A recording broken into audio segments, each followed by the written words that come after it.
Obama's leadership on this visit was marked by telling tough truths to each side in their home courts.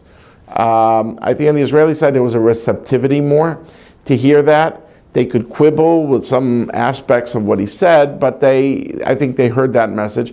On the Palestinian side, you had demonstrations in some cities, and I don't know if the receptivity is as high. I think the leadership heard the president. On the Israeli side, I think there was a much greater appreciation of the Obama message. He was, for the first time, I think he broke through for Israelis, that this was the first time that they really heard directly from him on a very kind of visceral basis that he cares about them, he cares about their security.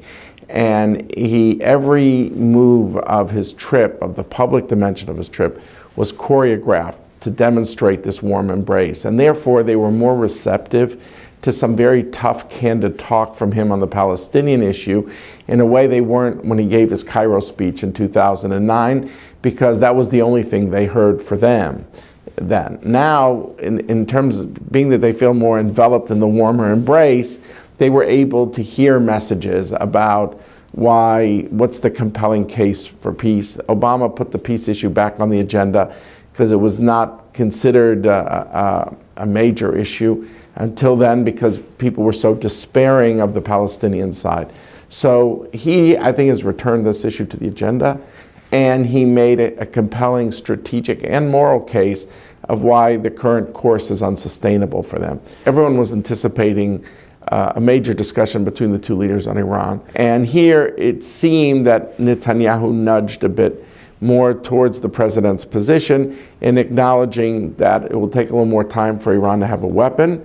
But at the same time, he made clear that Israel's policy could not adjust to that because of Israel's more limited capabilities and a belief that those final phases of the Iranian nuclear program is like a needle in a haystack, and it'll be very hard for anybody to know.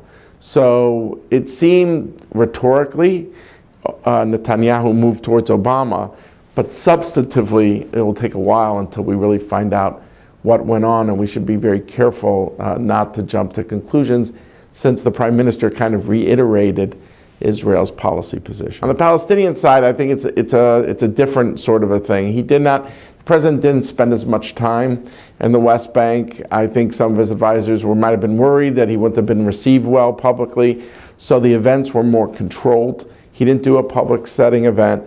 He didn't do open air walk-arounds in the West Bank like he did in Israel.